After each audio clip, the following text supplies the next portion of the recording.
94, 95, 96, 97% शिरूरमधील मुलांना 1 मिनिट थांबा, हा व्हिडिओ बघा. गौरी राऊत 100 पैकी 97 मार्क सायन्समध्ये. तन्वी खिल्लारी 100 पैकी 96 मार्क सायन्समध्ये. उत्कर्षा कोकडे 100 पैकी 96 मार्क सायन्समध्ये. पायल बोरुडे 100 पैकी 95 मार्क्स आहेत सायन्समध्ये. यश चोपडे 100 पैकी 95 मार्क्स आहेत सायन्समध्ये. श्रावणी काळे 100 पैकी 94 मार्क्स सायन्समध्ये. वेद गायकवाड 100 पैकी 94 मार्क सायन्समध्ये. शुभम कंठाळी 100 पैकी 94 मार्क सायन्समध्ये. त्यानंतर सार्थक शिंदे 100 पैकी 94 मार्क्स आहेत सायन्समध्ये. निशा शिरसाट 100 पैकी 93 मार्क्स सायन्समध्ये. यशराज करपे 100 पैकी 91 मार्क्स आहेत सायन्समध्ये.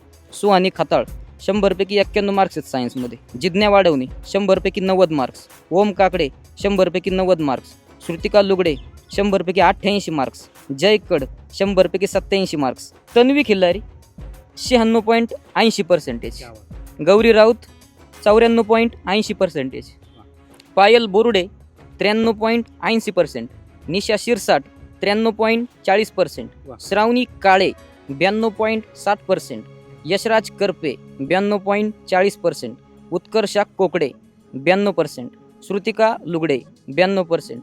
सार्थक बळीनवर 91.40%. श्रावणी गारगोटे 90.80%. यश चोपडे 90.60%. जिज्ञा वाढवणी 90.60%. जय कड 90.40%. आता पंकज सर आहे तो भरोसा आहे, हे सरांनी तर दाखवून दिलंय, कारण 10वीचा रिझल्टच तेवढा कडक आलाय. आता शिरूर शहरामध्ये बाबुराव नगर परिसरामध्ये ऑक्सफर्ड लायब्ररीच्या शेजारीत 15 जून 2025 पासून नवीन बॅच सुरू होतीये. तेव्हा खालील नंबरवर संपर्क करा आणि आजच ऍडमिशन बुक करा. आता पैसा कमवणं हा उद्देश न ठेवता विद्यार्थ्यांना घडवावं या उद्देशाने पंकज सरांनी इयत्ता 9वी मध्ये ज्या विद्यार्थ्यांना 90% जास्त गुण पडलेले आहेत त्यांना विशेष सवलत देण्याचा निर्णय घेतलेला आहे. तेव्हा या विद्यार्थ्यांनीही जरूर विचार करावा.